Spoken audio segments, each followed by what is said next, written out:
అధ్యాయము 1వ వచనం. క్రీస్తు యేసునందున్న వారికి ఏ శిక్ష కూడా లేదు. అంటే ఎవరైతే యేసు ప్రభులో ఉంటారో వారికి ఏ శిక్ష కూడా లేదు అని అర్థం. అంటే ఎవరైతే దేవుడు ఏర్పరుచుకుంటాడో వారిని ఖండించేవాడు ఎవడు కూడా లేడు. ఒకసారి మనం ఆలోచన చేసినట్లయితే పాపం వల్ల వచ్చు జీతం అని పౌలు అంటున్నాడు. ఆజ్ఞ అతిక్రమమే పాపం. మనము జన్మతః పాపులమని దావీదు అంటున్నాడు కీర్తన భాగంలో. పాపములోనే పుట్టిన వాడును, పాపములో నేను పెరుగుతున్నాను అని అంటున్నాడు. కాబట్టి మానవునిగా పుట్టిన ప్రతి వాని మీద పాపం అనేది అజమాయిషి చేస్తుంది. కానీ పాపానికి ఆ తప్పుకి శిక్ష అనేది తప్పనిసరిగా జరుగుతుంది.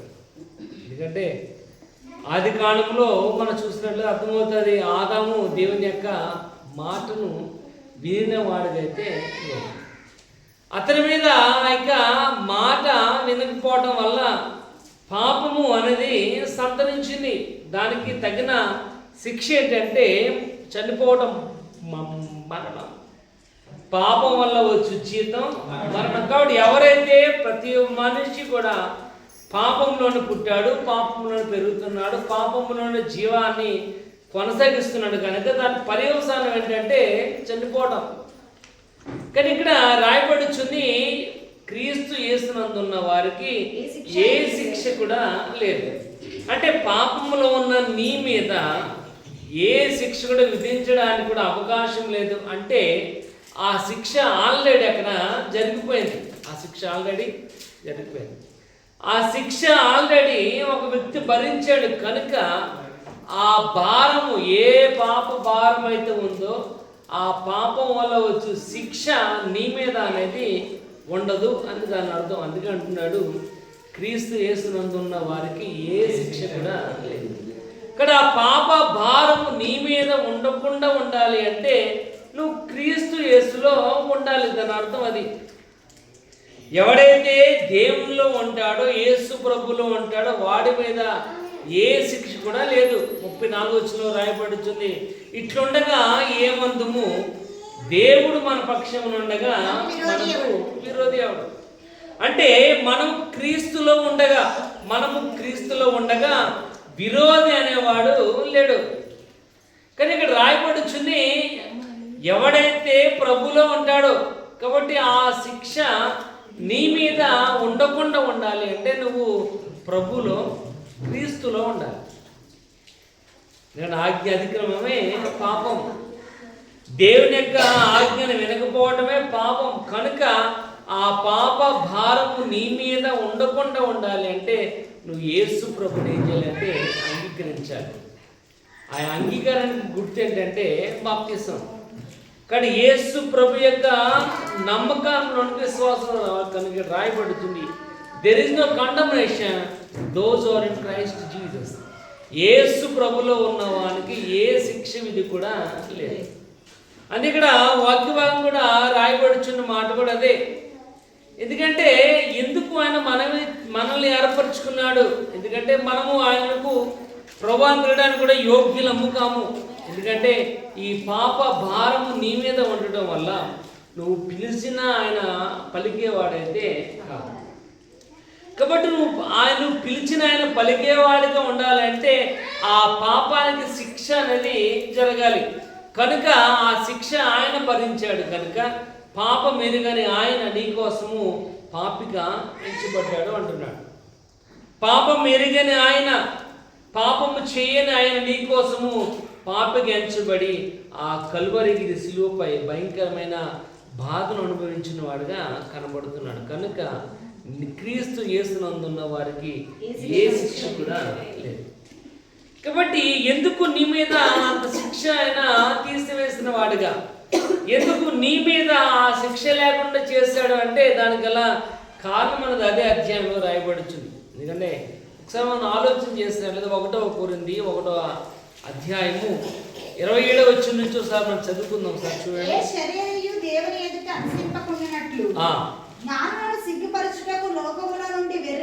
లోకములో నుండి వెర్రివారిని దేవుడు ఏర్పరచుకున్నాడు. బలహీనుడు అయిన వారిని దేవుడు ఏర్పరచుకున్నాడు. కాబట్టి దేవుడు నిన్ను నన్ను మనల్ని ఆయన ఏర్పరచుకున్నాడు కనుక దేవుడు ఎవరినైతే ఏర్పరచుకున్నాడో వారి మీద ఏ శిక్ష విధి కూడా లేదు. ఇక్కడ నువ్వు దేవుని చేత ఏర్పరచబడాలి అంటే యేసు ప్రభుని సొంత రక్షకునిగా అంగీకరించాడు. యేసు ప్రభుని ఎప్పుడైతే విశ్వాసం కనపరిచావు, అందుకే అంటున్నాడు విశ్వాసము లేకుండా దేని విషయం అసాధ్యం. కాబట్టి దేనికి ఇష్టమైన వారిగా ఉండాలి అంటే విశ్వాసం ఉండాలి. కానీ ఇక్కడ రాయపడుచుంది ఆయన బలహీనులను బలహీనులనే ఏర్పరచుకున్నాడు. అదే 111 కీర్తన 7-8 వచనాల్లో కూడా రాయబడుచుంది. పెంటకు పడిన దీనులను ఆయన పైకెత్తేవాడిగా కనపడుతున్నాడు. ఎన్నిక లేని వారిని ఎన్నిక కలిగిన వారిగా దీవించాలని ఆయన నిన్ను నన్ను ఏర్పరచుకున్నట్లుగా వాక్యవాగం రాయబడుతుంది. కనుక దేవుడు ఎన్నుకున్న వారిని ఎవడు కూడా ఖండించేవాడైతే లేదు. చూడండి, ఒకరు బాగా ఏడుస్తున్నాడు అనుకోండి, ఇప్పుడు వాడిని ఏదో రకంగా ఏదో మాట చెప్పి వాడిని ఏం చేయాలి, ఏడుపుని తగ్గించాలి. ఒకడు బాగా కోపం ఉన్నాడు అనుకోండి, ఇప్పుడు వాడిని ఏం చేయాలి, ఆ కోపంలో నుండి వాడిని తగ్గించాలి. అంటే వాడిని ఖండించాలి, ఏదో రకంగా వాడిని నచ్చ చెప్పి మళ్ళీ యథాస్థితికి వాడిని తీసుకున్నా. అలాగే రాయబడుచున్న దేవుడు కనుక దేవుడు ఎన్నుకున్న వారిని ఖండించేవాడు ఎవరు కూడా. కాబట్టి ఇక్కడ మనం చదివిన మాట అదే, క్రీస్తు యేసునందున్న వారికి ఏ శిక్ష విధి కూడా. కాబట్టి ఒకసారి మనం ఆలోచించేది, ఎందుకు ఆ శిక్ష లేకుండా ఆయన చేశాడంటే కొన్ని కారణాలు కనబడుతున్నాయి. ఎందుకు నీ మీద ఏ శిక్ష విధి లేకుండా దేవుడు ఏర్పాటు చేశాడంటే 34 వచనం చదువుకుందాం. రోమా 8:34 వచనం. శిక్ష విధించువాడు ఎవడు, చనిపోయిన క్రీస్తు యేసే. ఇక్కడ రాయబడుతుంది శిక్ష విధించువాడు ఎవడు అంటే అమ్మా చనిపోయిన క్రీస్తు యేసే. అంటే యేసు ప్రభు నీ కోసము చనిపోవడం ద్వారా, యేసు ప్రభు నీకో తన ప్రాణాన్ని త్యాగం చేయడం ద్వారా నీ మీద ఏ శిక్ష విధి కూడా లేదు. అందుకంటున్నాడు క్రీస్తు యేసునందున్న వారికి ఏ శిక్ష కూడా లేదు. ఎందుకు లేదంటే యేసు ప్రభు నీకోసం తన ప్రాణాన్ని త్యాగం చేశాడు. ఎందుకు నీకోసం ప్రాణాన్ని త్యాగం చేశాడు అంటే 3 పదాల్లో రాయబడుతుంది. యోహాను సువార్త, దేవుడు లోకమును ఎంతో ప్రేమించాడు. దేవుడు ప్రేమించిన అద్వితీయ కుమారుని లోకానికి పంపించాడు. ఎవరైతే ఆ కుమారుని విశ్వాసం ఉంచుతారో, విశ్వాసం ఉంచిన ప్రతి వాడు నశింపక నిత్య జీవాన్ని. అంటే నీ యొక్క జీవితంలో నిత్య జీవం కావాలంటే, నీ జీవితానికి ఒక కారణం అనేది ఉండాలి అంటే యేసు ప్రభు ఒక వ్యక్తి నీకు తన ప్రాణాన్ని త్యాగం చేయాలి. ఆయన ప్రభు అయిన క్రీస్తు కనుక నీ మీద ఏ శిక్ష విధి కూడా లేదు. ఎందుకంటే ఆయన నీకో తన ప్రాణాన్ని త్యాగం చేస్తుంది. చూడండి, రోమా 5:6 వచనం చూద్దాం. రోమా 5:6. ఏలయనగా మనం ఇంకా బలహీనులమై ఉండగా క్రీస్తు యుక్తకాలమందు, ఇక్కడ రాయబడి ఏంటంటే మనం ఇంకా బలహీనులమై ఉండగా యుక్తకాలమందు ఏం చేస్తాడంట, ఆయన తన ప్రాణాన్ని త్యాగం చేస్తాడు. ఎప్పుడంట, యుక్తకాలం అంటే 33.5 సంవత్సరాలు ఈ లోకములో తన పనిని ముగించుకున్నాడు. అంటే 30 సంవత్సరాలు అంటే అది కుటుంబానికి ఉపయోగపడే వయసు. అది పెళ్ళైతే భార్య పిల్లలు ఉంటారు, పెళ్లి కాకపోతే తల్లిదండ్రులకు బాధ్యత ఉంటుంది. కాబట్టి సంసారాన్ని కుటుంబాన్ని నడిపించే యొక్క వయస్సు 30 సంవత్సరాలు. ఇక్కడ రాయబడిచి యుక్తకాలం మందు ఆయన తన ప్రాణాన్ని త్యాగం చేస్తాడు. ఇక్కడ రాయబడి మనం ఇంకా బలహీనమై ఉండగా యుక్తకాలం మందు బలహీనుల కోసము క్రీస్తు ఏమయ్యాడ, చనిపోయాడు. చనిపోవడం ద్వారానే అమ్మా నీ మీద ఏ శిక్ష విధి అనేది కూడా లేదు. ఆయన చనిపోవడం వల్లనే నువ్వు రక్షింపబడి ఉన్నావు. చూడండి, ఒకసారి చూద్దాం. 1వ యోహాను పత్రిక 2:12 వచనం. 1 యోహాను పత్రిక 2:12. 1 యోహాను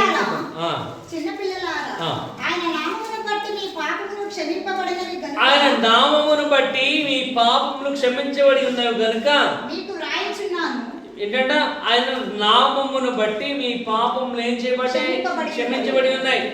అంటే ఆయన నీ కోసం తన ప్రాణాన్ని త్యాగం చేయడం వల్ల నీ పాపాలు క్షమించబడి ఉన్నాయి. నువ్వు అనొచ్చు, నేను ఇప్పుడు దాకా ఏ పాపం నేను చేయలేదండి అని. కానీ నువ్వు పాపంలోనే పుట్టిన వాడువు, పాపంలోనే పెరిగిన వాడువు, పాపంలోనే నీ జీవితమును కొనసాగిస్తున్నావు. ఈ లోకమంతా కూడా లోకమును ప్రేమించేవాడేమో దేవుని ప్రేమ వానిలో ఉండదు. లోకములో ఉన్న వాటిని ప్రేమించదు. ఎందుకంటే లోకము దేవునికి ఇష్టమైనది కాదు. ఆ ఇష్టము కాని లోకములో నువ్వు జీవిస్తున్నావు కనుక నీ పాపములు క్షమించబడి ఉండాలంటే ఒకే ఒక నామం, అది యేసు నామం.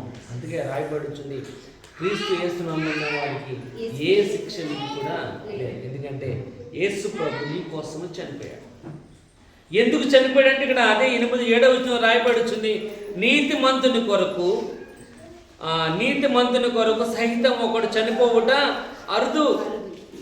అంటే ఒక వ్యక్తి కోసం ఒకడు చనిపోవడం అరుదు. నిన్ను నువ్వు కాపాడుకోలేవు, నిన్ను నువ్వు రక్షించుకోలేవు, నీ వల్ల ఏ ఉపయోగం కూడా లేదు. కాబట్టి ఆ పాపములో నుండి నిన్ను నువ్వు కాపాడుకోవాలంటే అది గొర్రె యొక్కయు మేకల యొక్కయు ఏ జంతువు యొక్క రక్తం వల్ల విమోచన అనేది లేదు. నువ్వు ఏ విధముగైనా నీలో ఉన్న పాపాల్లో నుండి నువ్వు బయటికి రాలేవు. అది ఇక్కడ రాయబడుచున్న మాట అదే 27వ వచనములో, నీతిమంతుని యొక్క సహితము ఒకడు చనిపోవుట అరుదు, మంచివాని కొరకు ఒకడు ఒకవేళ చనిపోయి తెగింపవచ్చును. మంచివాని కొరకు ఒకడు ప్రాణాన్ని త్యాగం చేయొచ్చు, కానీ వాడిని పరిశుద్ధపరిచేవాడు మాత్రము లేడు. కానీ ఇక్కడ రాయబడుచు, ఎందుకంటే ఆ కింద వచ్చిన రాయబడుచుంది, అయితే దేవుడు మన ఎలా తన ప్రేమను ఏం చేస్తాడంట, దేవుడు ఏం చేస్తాడంట, తన ప్రేమను చూపిస్తున్నాడు. ప్రేమ ఎప్పుడు త్యాగాన్ని కోరుకుంటుంది. ప్రేమ ఎప్పుడు ఏం చేస్తుంది, త్యాగం కోరుకుంటుంది. ప్రేమ ఎప్పుడు ఏం చేస్తుందంటే సమస్తమైన కల్మషములను కనపడనివ్వదు, దూరం చేస్తుంది. కానీ ఇక్కడ రాయబడుచున్న మాట ఏంటంటే దేవుడు తన ప్రేమను వెల్లడిపరుస్తున్నాడు. చూడండి 8వ వచనంలో, మన ఎడల తన ప్రేమనైనా వెల్లడిపరుస్తున్నాడు. అంటే నీ ఎడల ఆయనకున్న ప్రేమను వ్యక్తపరుస్తున్నాడు. ఏ విధంగా అంటే నీ కోసము తన ప్రాణాన్ని త్యాగం చేసేంత ప్రేమనైనా వ్యక్తపరుస్తున్నాడు. కనుక తన ప్రేమించు ఆనందానికి ఆయన నిత్య జీవాన్ని ఇచ్చేవాడుగా ఉన్నాడు. ఇక్కడ రాయబడుతుంది, మనం ఇంకా పాపులు క్రీస్తు మన కొరకు నీ కొరకు తన ప్రాణాన్ని త్యాగం చేశాడు. కనుక there is no condemnation those are in Christ Jesus. యేసు ప్రభులో ఉన్న వారికి ఏ శిక్ష కూడా లేదు. ఎందుకంటే దానిని ఖండించేవాడు కూడా లేడు. ఎందుకంటే ఇక్కడ రాయబడుచున్న మాట ఏంటంటే ఆయన నీకోసం తన ప్రాణాన్ని శిక్ష విధించేవాడు ఎవడు అనుకని ఆయన ప్రభువైన క్రీస్తు. ఆయన నీకోసము తన ప్రాణాన్ని త్యాగం చేస్తాడు. 53వ అధ్యాయం యెషయా గ్రంథం 12వ వచనం చూద్దాం. 53వ అధ్యాయం 12వ వచనం యెషయా గ్రంథం. కావున గొప్పవారితో నేను అతనికి పాలు పంచిపెట్టెదను, గనులతో కలిసి అతడు కొల్ల సొమ్ము విభాగించుకొనును. యాలయనగా మరణము నొందినట్లు అతడు తన ప్రాణాన్ని ఏ విధంగా యాలయనగా మరణము నొందినట్లు అంటున్నాడు. తన ప్రాణం ఏం చేస్తాడంట, దారిపోస్తాడు. దారిపోయడం అంటే ఏంటంటే స్వతహాగా నా ప్రాణాన్ని ఇవ్వటం.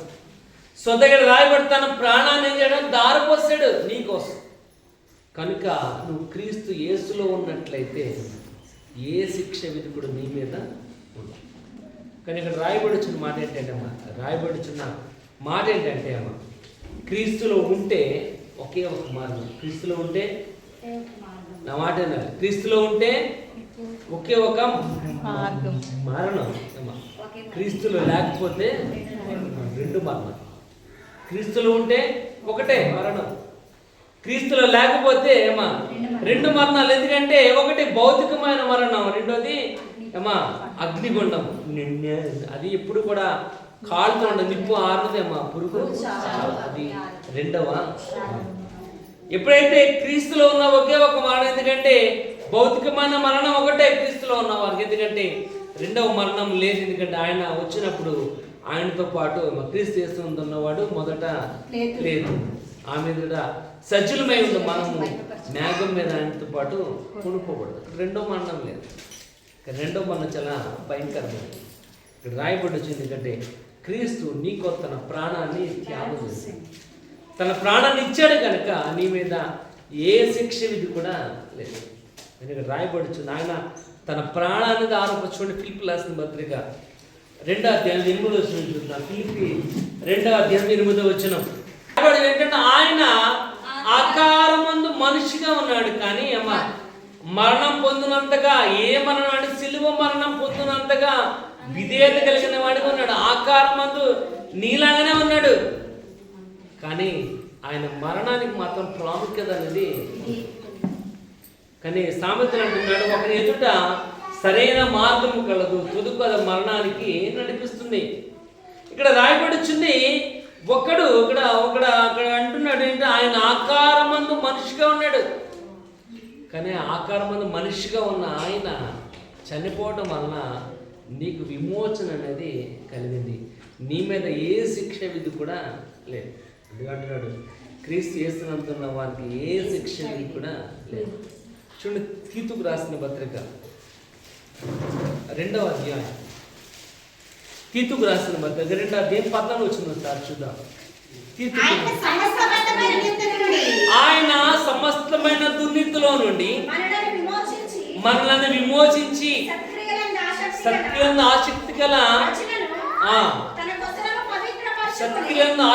ప్రజలను తన కోసం ఏర్పాటు చేసుకోవాలని తను తానుగానే అర్పించుకున్నాడని రాయబడుతుంది. ఏంటంటే మనము పరిశుద్ధపరచబడిన వారిగా ఉండాలని, మనము సత్క్రియలందు ఆసక్తి కలిగిన వారిగా ఉండాలని, మనం ఆయన పరిశుద్ధ లక్షణాలు కలిగిన వారిగా ఉండాలని, తన ప్రజలుగా ఉండాలని ఏం చేశాడంట, తను తానే ఏం చేసుకున్నాడంట, అర్పించుకునేను అని రాయబడింది. తను తానే ఏం చేయాలంట, అర్పించుకుని. అంటే ఆయన ఇష్టపూర్వకంగానే నీకోసం ఆయన చనిపోయాడు. ఎందుకంటే ఆయన కనుక చనిపోకపోయినట్లయితే నీ యొక్క జీవితం మనకు విమోచన అనేది, ఆయన కనుక చనిపోకపోయినట్లయితే నీ యొక్క జీవితానికి మోక్షం అనేది, రక్షణ అనేది లేదు.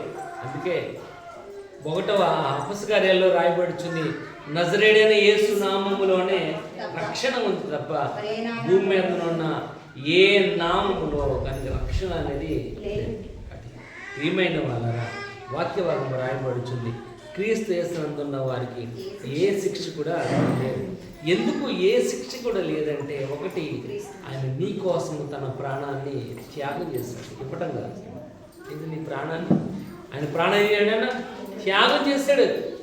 ఆయన ప్రాణ త్యాగ ఫలితమే నీ యొక్క జీవితమునకు మోక్షం. ఆయన ప్రాణం యొక్క త్యాగ ఫలితమే నీ జీవితానికి రక్షణ. కాబట్టి భూమి మీద ఉన్న ప్రతి ఒక్క నామం, ప్రతి ఒక్క మోకాలు ఎక్కడ వంగాలంట, యేసు నామములో. అంటే యేసు నామములో వంగపోయినట్లయితే నీ జీవితానికి రక్షణ అనేది లేదు. ఇక్కడ మొదలుగా రాయబడుచుంది, శిక్ష విధించి వాడెవడు, చనిపోయిన క్రీస్తు యేసే. కాబట్టి యేసు ప్రభు నీ కోసము చనిపోయాడు కనుక నీ యొక్క జీవితమునకు ఏ శిక్ష విధి కూడా లేదు.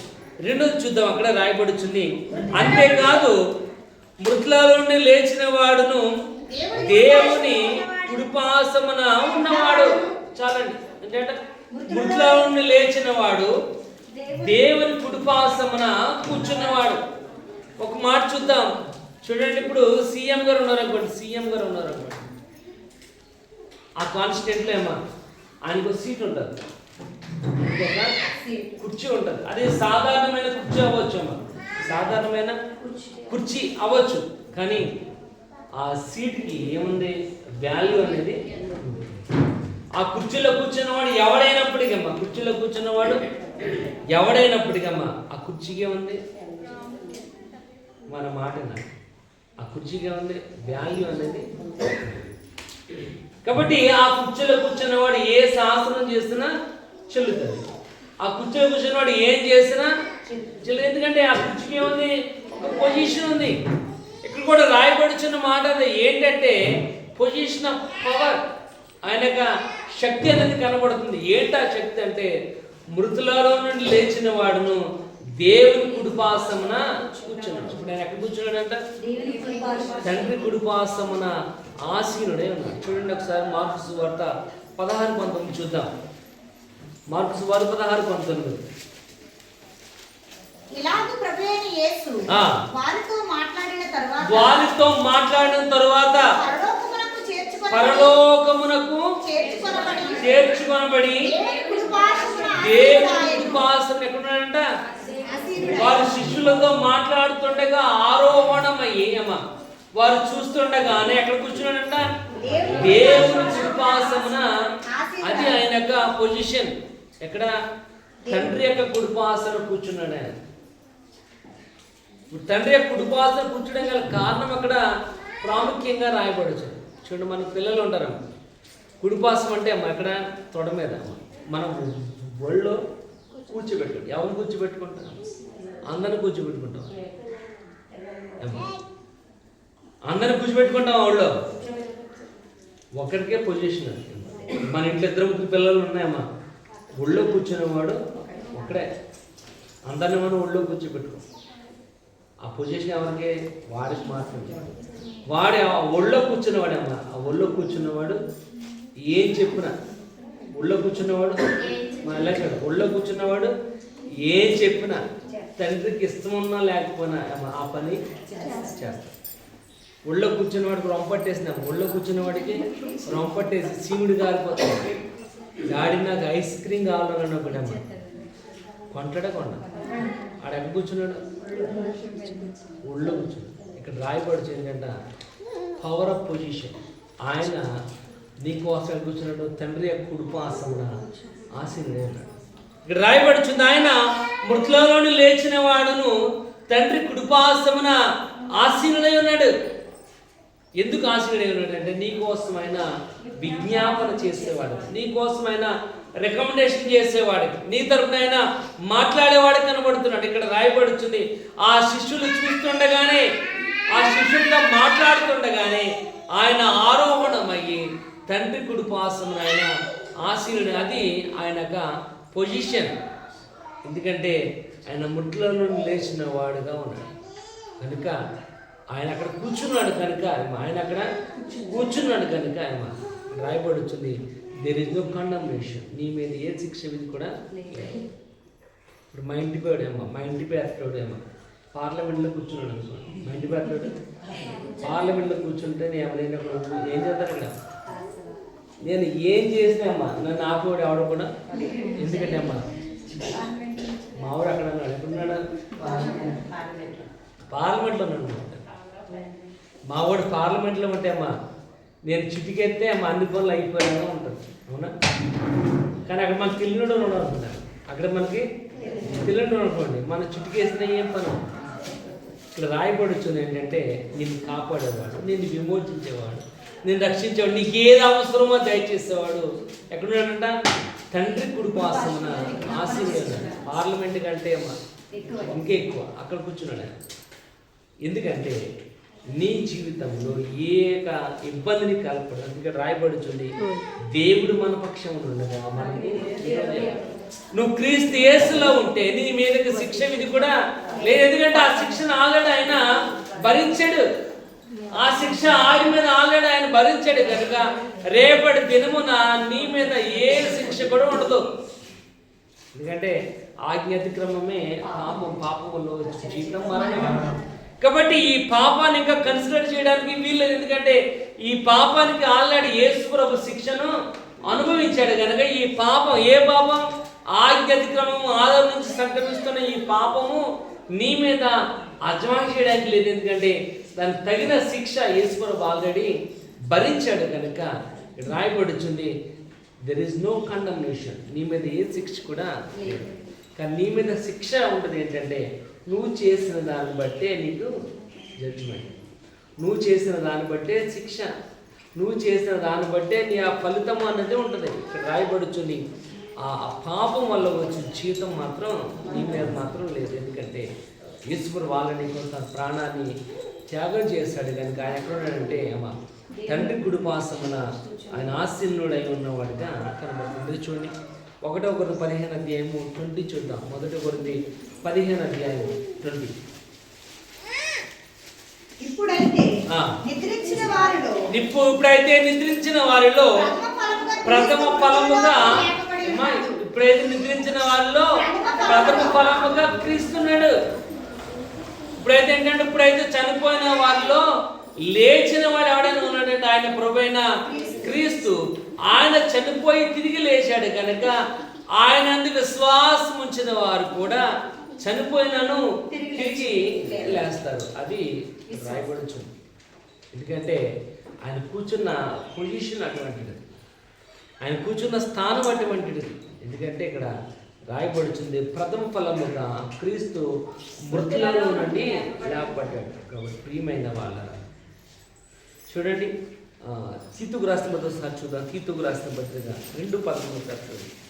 తీతుకు రాసిన పత్రిక 2:11. ఆ సమస్త మనుషులకు రక్షణకరమైన దేవుని కృప ప్రత్యక్షమై, ఇక్కడ రాయబడి ఏంటంటే సమస్త మనుషులకు రక్షణకరమైన దేవుని కృప ప్రత్యక్షమై అని రాయబడుతుంది. ఏంటంటే మనుషులందరికీ కూడా ఉపయోగకరమైన రక్షణ, ఆ రక్షణ పొందుకోవాలని ఆయన శిష్యులు చూస్తుండగానే తండ్రి కుడిపార్శ్వమున ఆసీనుడై ఉన్నవాడుగా కనబడుతున్నాడు. కాబట్టి నువ్వు క్రీస్తు యేసులో ఉంటే ఏ శిక్ష కూడా నీ మీద లేదు. అందుకే రాయబడుతుంది మారు మనసు అనేది అవసరం. మారు మనసు మనిషి జీవితంలో అవసరం. మారు మనసు కలిగిన వారుగా ఉండాలి. కలగాలంటే మన జీవితం మార్చుకోవాలి. ఏసే సర్వస్వం అని యేసు మీద ఆధారపడాలి. ఎందుకంటే నీ మీద ఏ రకమైన శిక్ష కూడా లేకుండా నిర్మూలన చేసిన వాడు ఆయన. ఎందుకంటే ఒకటి రాయబడి నీ కోసం ఆయన చనిపోయాడు, తన ప్రాణాన్ని త్యాగం చేశాడు. రెండవది రాయబడుచుంది పొజిషన్ ఆఫ్ హిస్ పవర్, ఆయన యొక్క కూర్చున్న యొక్క స్థితిని అర్థమవుతుంది ఆయన ఎటువంటి వాడు. మూడోది ఎక్కడ చూస్తున్నట్లయితే అక్కడ రాయబడుచుంది మన కొరకు విజ్ఞాపన చేసేవాడు ఆయన. నీకోసం ఇంట్రెస్టెడింగ్, నీకేది అవసరమో అది ఆయన దయచేసేవాడిగా కనబడుతున్నాడు. ప్రియమైన వారు ఇక్కడ రాయబడి చూడండి. హెబ్రీ 7వ అధ్యాయం ఒకసారి చూద్దాం. 25 వచ్చిన హెబ్రీ 7వ అధ్యాయం 25 వచ్చిన చేయటకు నిరంతరము జీవించేవాడు. ఎవరి పక్షమునంట? దేవుడి దగ్గరికి ఎవరైతే వస్తారో వారి పక్షమున మాట్లాడడానికి నిరంతరము కూడా ఆయన శక్తి కలిగిన వాడిగా ఉన్నాడు. ఆయన ప్రభువైన క్రీస్తు. అందువల్లనే నీ మీద ఏ శిక్ష విధి కూడా ఉండదు. కనుక నువ్వు క్రీస్తులో ఉండాలి. ఎక్కడ ఉండాలంట? నువ్వు ఎక్కడ ఉన్నావు? నువ్వు ఎక్కడ ఉన్నావు? అంకాయలు కూడా చర్చిలో ఉండే కుదరదు అమ్మా. నువ్వు అంకాయలు కూడా చర్చిలో ఉండే కుదరదు. నువ్వు క్రీస్తులో ఉండాలి. నువ్వు క్రీస్తులో ఉంటేనే. అందుకే నాకు వేరుగా ఉంటే మీరేం కూడా నథింగ్. మనం ఏం చేయలేము వేరుగా ఉండి, తండ్రికి వేరుగా ఉండి ఏమి కూడా చేయలేము. కనుక నువ్వు క్రీస్తులో ఉంటేనే రక్షణ. కానీ ఇక్కడ రాయబడుతుంది తన యొద్దకు వచ్చి వారి పక్షమున విజ్ఞాపన చేయడానికి నిరంతరం కూడా ఆయన శక్తి కలిగిన వాడిగా ఉన్నాడు. కానీ ఇక్కడ రాయబడుచుంది అదే తిమోతి రాసిన పత్రిక రాయబడుచుంది వి హావ్ వన్ మీడియేటర్. మన ఒక మీడియేటర్ ఉన్నాడు. నీకును తండ్రికి మధ్య ఒక న్యాయాధిపతి ఉన్నాడు, ఆయన ప్రభువైన క్రీస్తు. కనుకనే నీ మీద ఏ శిక్ష విధి కూడా లేదు. కానీ ఇంకా మనం ఇయ్యాలని రేపని యేసు ప్రభుని నీ సొంత రక్షణ అంగీకరించడానికి ఇంకా ఆలస్యం చేసేవారుగానే కనబడుతున్నాం. ఈ సంవత్సరం కాదు, వచ్చే సంవత్సరం తీసుకుంటాను. వచ్చే సంవత్సరం నువ్వు ఉంటావో లేదో నీ జీవితానికి నో గ్యారంటీ. No guarantee. మనకున్న ప్రతి వస్తువుకి గ్యారంటీ అనేది, మనం కొన్న వస్తువుకి మానవుడు చేసే ప్రతిదానికి కూడా గ్యారంటీ ఉంది. కానీ ఇక్కడ రాయబడి నీ జీవితానికి మాత్రం నో గ్యారంటీ. ఇంతలో కనబడి అంతలో మాయమైపోయే ఆవిరి వంటిది మానవుని యొక్క జీవితం. సామెతలు అంటున్నాడు, నది యొక్క ఆయువు దేవుడి పెట్టిన దీపం, దాన్ని వెలిగించేవాడు ఆయనే, ఆర్పేసేవాడు కూడా. పొద్దున్న నోసేవాడు ఆవిడంట మా అమ్మ ఇంకా బతకాలని చూస్తుందండి. మా అమ్మ ఇంకా బతకాలని చూస్తుంది. నువ్వమ్మా? నేను చచ్చిపోతాను అనుకుంటున్నానండి. నేను చచ్చిపోతే బాగుండండి అనుకుంటున్నానండి. మా అమ్మ మాత్రం ఇంకా ఏం చెయ్యాలో అని ఇంకా బతకాలి అంటుందండి మా అమ్మ. ఏమా మన ఆధీనంలో అయితే నువ్వు బ్రతకాలన్నా, నువ్వు చనిపోవాలన్నా నీ ఆధీనంలో అయితే. కానీ ఈ చనిపోయే ముందు నువ్వు చేసే పని ఒకటి ఉంది. అదేంటంటే దేవుణ్ణి, యేసు ప్రభుని నీ సొంత రక్షకునిగా వేయాలంటే దానికోసమేమా నువ్వేమో యజ్ఞాలు చేయవలసిన లేదు, యాగాలు చేయవలసిన లేదు, ఏ రకమైన అప్రయోజనకరమైన పనులు ఏం కూడా చేయని అవసరం. యేసు ప్రభుని జస్ట్ అంగీకరిస్తే చాలు. మనం ఏం చేస్తూ ఉంటాం? అంగీకరించడానికి కూడా ఏమో టైం చూస్తూ ఉంటాం, గడియలు చూస్తూ ఉంటాం, ముహూర్తం చూస్తూ ఉంటాం. మీటింగ్లు ఎట్టినప్పుడు బాప్తీసం తీసుకుంటానని అంటాం. మీటింగ్లు ఎట్టకపోతే బాప్తీసం తీసుకోవాలి. ఈ సంవత్సరం మీటింగ్ ఎట్లేదు. మీటింగ్ వెళ్తే బాప్తీసం తీసుకుని అనుకున్నానండి నేను. అంటే మీటింగ్ల కోసమా బాప్తీసం, పెళ్లి కోసమా బాప్తీసం? ఇక్కడ రాయబడి వచ్చింది ఏంటంటే యేసు ప్రభుని నీ సొంత రక్షణని అంగీకరించాడు. ఎందుకంటే ఆయన తప్ప నేను రక్షించేవాడి భూ ప్రపంచంలో ఎవడు కూడా లేదు. ఎందుకంటే శాశ్వతమైన ఆనందం దేవుడు మాత్రమే మన జీవితానికి కలుగ చేసేవాడు, ఇంకెవరు కూడా రాదు. ఎందుకంటే డబ్బులు ఫెయిల్ అయిపోతాయి, ఇంకా ఆస్తి ఫెయిల్ అయిపోతుంది, అన్నీ ఫెయిల్ అయిపోతాయి. కానీ నిరంతరం నిలిచేవాడు మాత్రం దేవుడు విధువు మాత్రం. రాయబడుచుంది నీ మీద ఏ శిక్ష కూడా లేకపోవడం గల కారణం ఏంటంటే నీ కోసం తండ్రి దగ్గర విజ్ఞాపన చేసేవాడు ఒకడు ఉన్నాడు, ఆయన ప్రభువైన క్రీస్తు. అది ఇక్కడ రాయబడుచుంది ఏంటంటే చూడండి, యెషయా గ్రంథం 53:12 మరి చూద్దాం ఒకసారి. యెషయా గ్రంథం 53:12 ఒకసారి. ప్రాణమును దారపోసెను అతిక్రమము చేయువారిలో ఎంచబడిన వాడాయను, అనేకుల పాపములను భరించుచు తిరుగుబాటు చేసిన వారిని గూర్చి విజ్ఞాపనము. ఎవరి కోసం అంట? తిరుగుబాటు చేసిన వారి గురించి విజ్ఞాపన చేసేవాడు. తిరుగుబాటు అంటే మనలాంటి వాళ్ళేమ్మా, ఇవాళ కాదు రేపు అని. అమ్మ ఇంకెప్పుడమ్మా బాప్తీసం అంటే ఈ సంవత్సరం కాదండి వచ్చే సంవత్సరం అని. ఎందుకంటే మన జీవితాలు గాంధీ అనేది గుజరాత్లో భయంకరమైన ఫ్లైట్ యాక్సిడెంట్ జరిగింది. అక్కడ 24 మంది హెల్ప్ చేస్తున్నారు, డాక్టర్స్, కాబోయే డాక్టర్లు. వారు కూడా వారి యొక్క జీవితం అనుకుని ఉండరు ఏమని, మేము చచ్చిపోతాం. ఫ్లైట్లో ఉన్న వాళ్ళందరూ కూడా అనుకుని ఉండరు మేము చచ్చిపోతాం. ఎందుకంటే మరణం ఏ విధంగా వస్తుందో, ఏ విధంగా మనం చనిపోతామో తెలీదు. కానీ ఇక్కడ వాక్య భాగం రాయబడుతుంది ఏంటంటే దీపం ఉండగానే చక్కబెట్టుకోవాలి, వెలుగుండగానే ఏం చేయాలో చక్కబెట్టుకోవాలి. అందుకే రాయబడి తిరుగుబాటు చేసేవారి కోసం ఆయన విజ్ఞాపన చేసేవాడు. నువ్వు అంగీకరించుకో, నీ కోసం ఆయన తండ్రితో మాట్లాడేవాడు. తండ్రి పక్షం తండ్రి కుడిపాసన కూర్చుని ఆశీనుడై ఉన్నవాడు కనబడతాడు. కనుక రాయబడుతుంది క్రీస్తు యేసునందు ఉన్న వారికి ఏ శిక్ష ఎందుకు లేదంటే, ఒకటి ఆయన నీ కోసము, రెండవది ఆయన కూర్చున్న పొజిషన్, సీట్. ఎందుకంటే తండ్రి కుడిపాసన ఆయన ఆశీనుడై ఉన్నాడు. మూడవది రాయబడుతుంది నీ కోసము విజ్ఞాపన చేసేవాడు. అండ్ ఇక్కడ వాక్యభాగం రాయబడుతుంది ఆయన పాపం మెరుగని ఆయన నీ కోసము పాపిగా ఎంచబడ్డాడు. ప్రియమైన వాళ్ళరా, వాక్యభాగం రాయబడుతుంది. కనుక నువ్వు క్రీస్తు యేసులో ఉండాలి. క్రీస్తు యేసులో ఉంటేనే నీ జీవితానికి విలువ. నువ్వు క్రీస్తు యేసులో ఉంటేనే నీ జీవితానికి ఒక అర్థం. ఎంతకాలం అమ్మా ఇంకా ఈ భయంకరమైన లోకమును మన జీవితాన్ని ఉపయోగకరంగా ఉంచుకోవడం ప్రయోజనం ఏంటి? దేవుని కోసం బతకడానికి ప్రయత్నం చేద్దాం. అటు కృపను దేవుడు మనకు అందించలాగిన ప్రార్థన చేద్దాం. దేవుడి కొద్ది మాటలు మన ఇంట్లో దీవించి ఆశీర్వదించుతారు.